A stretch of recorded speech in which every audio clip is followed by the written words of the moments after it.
So hello everyone, आप देख रहे हैं प्रेम लीला सीरियल। जैसे कि आपने देखा, दादी माँ प्रेम को लंदन भेजने के लिए बोलती है, लेकिन प्रेम मना करता है। फिर बाद में बोल देता है, ठीक है माँ, मैं जाने के लिए तैयार हूँ। लेकिन नकली लीला बोलती है कि दादी माँ, मैं बिना शादी किए नहीं जाऊंगी आप लोगों को छोड़कर। दूसरी तरफ लाडली पवन के घर आ जाती है और पवन बोलता है कि आप ही हो जो एजेंसी से आई हो। तब लाडली बोलती है हाँ। तब पवन कहता है कि लाओ पैसे मुझे दो। तब लाडली बोलती है कि ये पैसे मैं आपकी बीवी को ही दूंगी, उनको बुलाओ। तब पवन बोलता है कि मेरी तो अभी शादी भी नहीं हुई है, तो बीवी कहाँ से बुलाऊं। तो लाडली बोलती है झूठ मत बोलो, कोई तो होएगी। तब पवन बोलता है नहीं। तो लाडली बोलती है तो प्रेम के घर में वो नकली लीला बनकर कौन रह रही है। यह सुनकर पवन वहां से भागने लगता है। तब लाडली उसका पीछा करती हुई उसे पकड़ लेती है और बोलती है कि मैं तुम्हें पीटने नहीं आई, तुम बताओ, मेरा साथ दो, हम दोनों मिलकर उसका नकली लीला का पर्दाफाश करेंगे। तब वह बताता है कि वह ऐश्वर्या है, वह मुझसे प्यार करती है और मैं उससे प्यार करता हूँ। दोनों यह सब जानकर घर चले जाते हैं। इधर पवन नकली लीला को सरप्राइज़ देता है और बहुत अच्छी डेकोरेशन करके रखता है और उसको वो वहाँ लेके जाता है।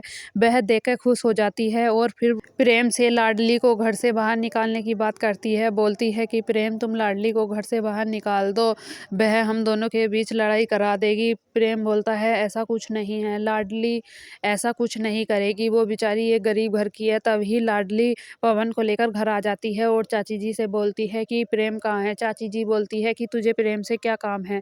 तभी पवन सामने आ जाता है तो लाडली उसे देख कर बोलती है कि देखो। तब चाची उसे देखकर घबरा जाती है और वहां से चली जाती है।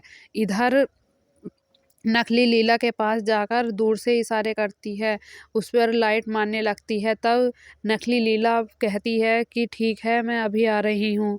यह बोलकर प्रेम के पास से चली जाती है और जाकर चाची जी से मिलती है। चाची जी उसको बताती हैं कि बाहर पवन आया है, लेकिन वह समझ नहीं पाती। तब चाची जी उसको इशारों में समझाती हैं कि बाहर तुम्हारा प्रेमी पवन आया है, लेकिन वह फिर भी नहीं समझ पाती। फिर प्रेम सोचता है कि लाडली के चक्कर में नकली लीला गुस्सा हो गई है। वह लीला के पास जाता है, बोलता है सॉरी लीला। लीला उसे छोड़कर जैसे ही जाती है तभी पवन आ जाता है और उससे पकड़ लेता है। तब प्रेम बोलता है कि तुम्हारी हिम्मत कैसे हुई मेरी लीला को हाथ लगाने की, और तुम्हारी इस घर में आने की हिम्मत कैसे हुई, निकलो हमारे घर से। तब लाडली वहां आ जाती है और बोलती है कि पवन कहीं नहीं जाएगा, पवन आज सारी सच्चाई इस नकली लीला की यही तुमको बताकर जाएगा।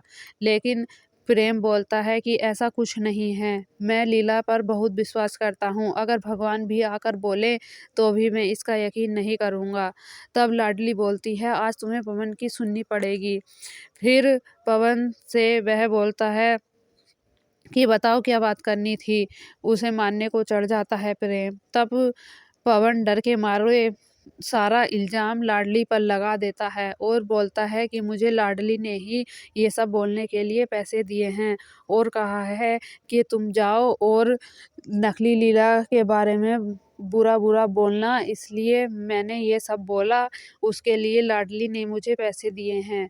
तब यह सुनकर लाडली बहुत दुखी होती है। तब नकली लीला उसे पकड़ती है और बोलती है यहाँ से निकलो प्रेम, इसको अभी घर से निकालो। तब प्रेम उसका हाथ पकड़कर उसे घर से बाहर निकालने ले जाता है और बोलता है कि आज के बाद मुझे अपना चेहरा मत दिखाना, मैंने तुम पर इतना विश्वास किया लेकिन तुमने मेरा सारा विश्वास तोड़ दिया। नकली लीला बहुत खुश होती है और उसे घर से निकलवा देती है।